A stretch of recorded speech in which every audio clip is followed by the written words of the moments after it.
Welcome everyone to this engaging discussion on generative AI and IIoT platforms. Generative AI and IIoT platforms revolutionize industry processes by leveraging advanced algorithms to autonomously create data, models, and even solutions.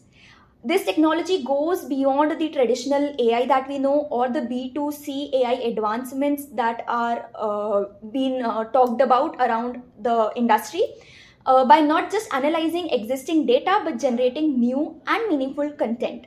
Today, we explore this topic in detail with our two industry experts, Mr. Narayan Gokhale, Associate Research Director at Quadrant Knowledge Solutions, who specializes in IoT and digitalization domain, and Amandeep, Senior Analyst focusing on data analytics and AI.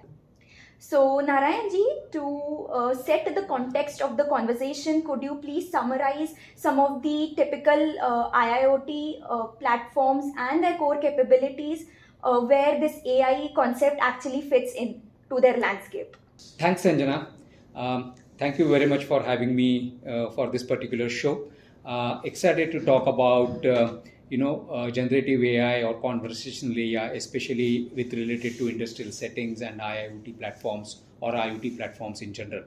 And to start the conversation, I think it would be a great thing to set the context. And the context is about what are the typical core capabilities of IoT platform or how the IoT platforms have been built over the years.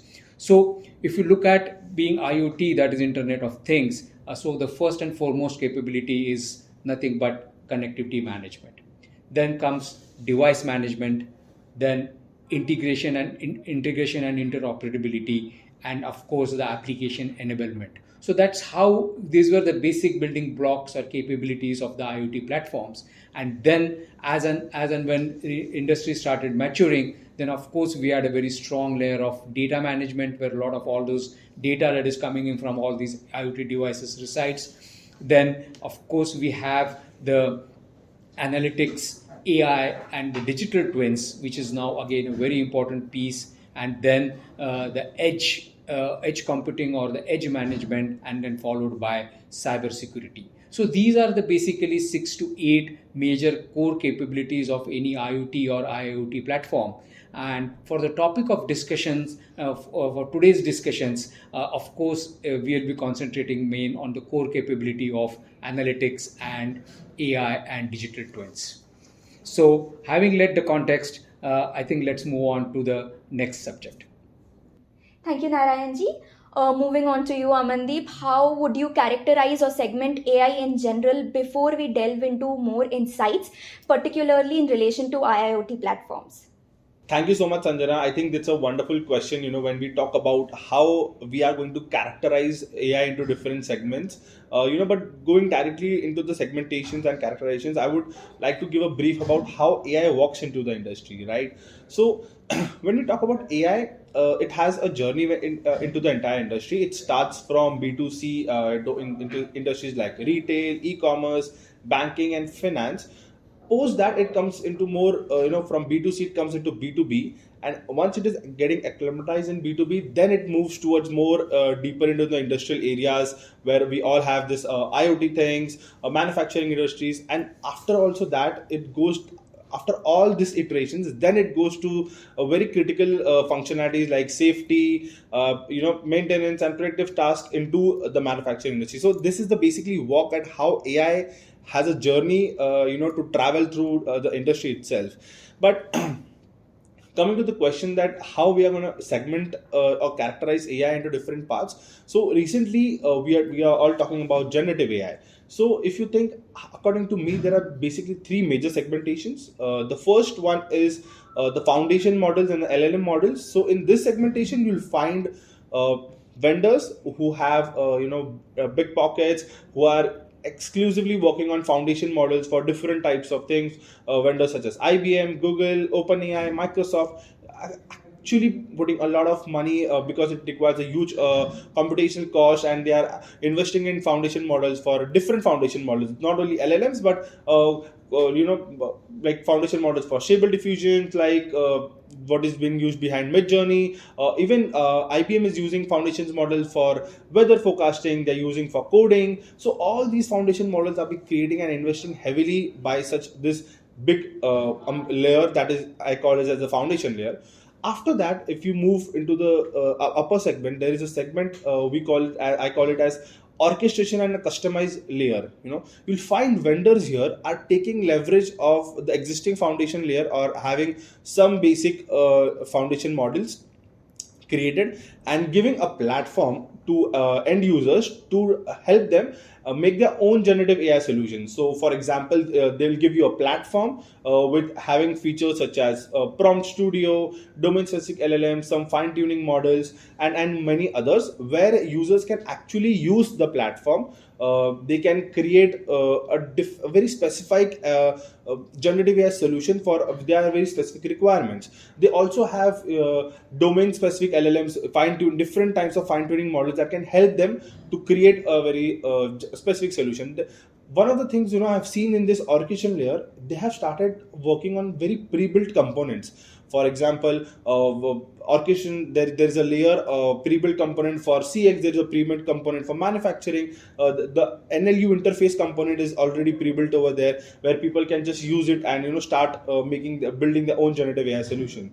And then the third layer comes, that is the application and the use case specific layer.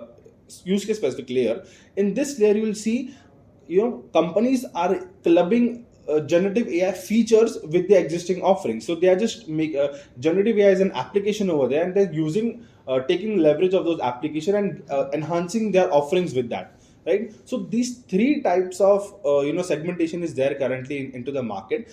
Now, if I again talk about these three type of segmentation from a different perspective, from a enterprise perspective, how they see. So you will see many of the players, they will start with the application layer, right? They will start with having some features of generative AI ability to create some content, give some natural language interface. They'll start with the application layer. Slowly and steadily, you'll see such these vendors only. I also have some examples that coming from conversational AI solution explicitly there. They started with the application layer. Now they are delving into the orchestration layer, right? They're trying to give a platform where they support bring your own LLM, they support prompt studio and whatnot. And slowly you'll see such vendors will go to a very definite finite layer of foundation models, not as big as that the big vendors like Microsoft and OpenAI have currently, but foundation models, there are different types of foundation model, basic level of foundation model also. So they will also dive into the categorization in this format, right? So this is the basically the categorization that I had in my mind when we talk about AI. But supporting to your end of your question, that how you see conversational AI evolving to the IoT platform, right? So if you see in the recent times, like even after the post pandemic, the chatbots were only, most of the chatbots that we had or that we interacted were very scripted, right? Or if you just go beyond the scripted chatbots, you will find supervised and unsupervised learning chatbots or some programmable chatbots. They were not that ability to handle human variance. They did not have that ability to see what a human can handle. And from my sense, I think human is the most varied creature in the whole world. There is nothing that can handle human variance, right? So if you see that how human variance could be handled in a more significant way, we are seeing in this recent evolution of conversational AI solution. So if you see the current generative AI solutions, the current chatbot solutions, they are more intuitive. The natural language interface is able to handle more human variance. The intent understanding and entity recognition has been improved a lot. So when we talk about IoT now, connecting IoT to this evolution, did IoT platform doesn't need chatbot, right? It's a very independent platform from my instance. They don't need chatbots for any instance. The data is flowing, they can do analysis. But with this evolution, the ability of that natural language interface has given a power of personalization in IoT platforms. Now, for example, a user working on IoT platform needs some information. They can just ask it in a very natural language way, hey, can you please sense me the temperature of this machine for last three weeks, how it has been performing, and you'll have the analysis in a very natural human understanding way. So that is empowering all the solutions. So if I just connect this to the start, this AI started in the industry where from the B2C slowly is moving, and in terms of personalization and giving user experience, now it has been moving towards the IoT thing also. Thanks, Amandeep. Moving forward, Narayanji, shedding light on the conversational AI, could you discuss its comprehensiveness with AI and its typical applications and use cases, especially within the IIoT platforms? Okay. So thanks, Amandeep. I think that was pretty insightful in terms of what you mentioned in terms of the foundation models, the orchestration layer, the application layer, and the whole evolution process of the generative AI or conversational AI in general. Now, Sanjana, taking on to your question about the comprehensiveness or the use cases and the maturity that is coming through. So let me start about the comprehensiveness and the maturity that is kind of taking place, especially related to IoT platforms. So first and foremost, as you know now, IoT platforms traditionally were cloud-based. Now the journey is from cloud to edge. So this entire continuum is taking place. So what is more relevant for the IoT platforms is SMLs, or what is called as small model language. So because what is very relevant here is real-time data. Then we want very good latency and decisions that have to be taken on the spot as far as those use cases are concerned. So rather than large language models where AI really started, in IoT context, it is mainly related to what is called as small model language. So that's one important perspective. Another one would be basically related to contextualization and personalization. So here there are two words, context and personalization. So both are very important. So we're very important for this particular thing is the context. So if you take manufacturing, and within manufacturing you have process manufacturing, discrete manufacturing, hybrid manufacturing. So today the AI models are trained based on what the context is, what kind of manufacturing is taking place, for instance. Then you would have breaking down whether it's an application which is on the assembly line or in an application which is in mining. So whatever recommendations or whatever conversations that will happen, this contextualization is going to take very importance, as well as the domain knowledge that is associated with this context. Then the second part was the personalization. So the user experience is going to be very important, and in that context the personalization word is going to be important, whether it's a maintenance technician, whether it's a remote service manager. Depending upon that particular persona, that personalization is going to take place. And the third most important thing, as far as the comprehensiveness and the maturity that is taking place, is in terms of the ethical, responsible, and explainable AI. So these are very important things, because you don't want any biases to creep into this particular things. Then you want the explanation of where this data is coming from, how it has been trained, and most importantly, the use of this particular AI has to be on ethical grounds, and therefore the concerned companies have to be responsible for those kind of things. So these three things are taking a lot of importance in terms of the comprehensiveness and maturity that is taking place in this particular field. Now that comes to the last point, which is in terms of what are the typical use cases. So nothing surprising. The first and foremost is, of course, the context awareness and the intent, or the intent which is going to intent which is there from the user. So as I just mentioned earlier, the bots or the conversational AI or generative AI is being trained in terms of the context.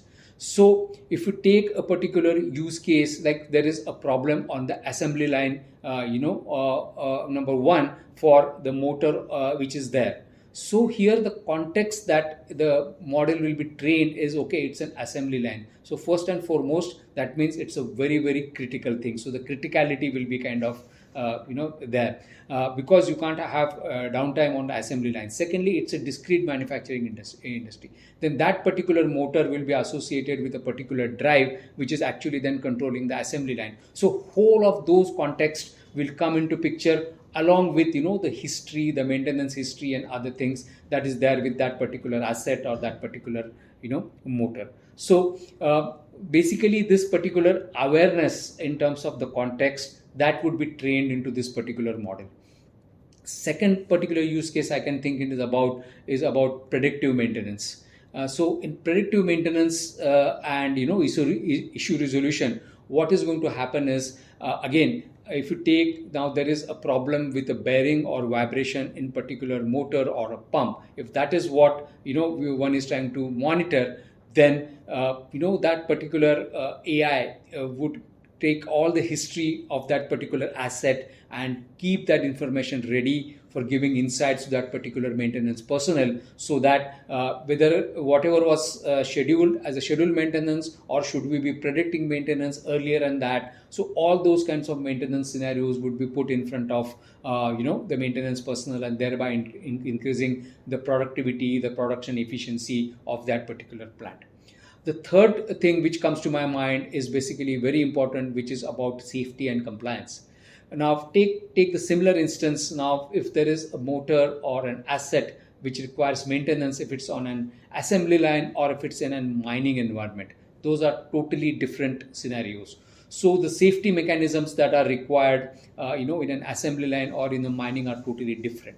The technicians have to be pre-trained. So the artificial intelligence models or the chatbots will kind of fetch all those things and kind of ask the personnel if these particular compliances have been done, if the technician is trained, is he really eligible to do that particular maintenance, and then of course add the other scenarios that I mentioned in terms of predictive maintenance. So these are just the 3 use cases I just mentioned. There are many more which are evolving day by day depending upon the context. So kind of making this particular field very exciting in terms of whatever is happening in this particular field. Thank you, Narayan ji and Amandeep, for providing such valuable insights. Stay tuned, everyone, for more such episodes on these kind of intriguing topics.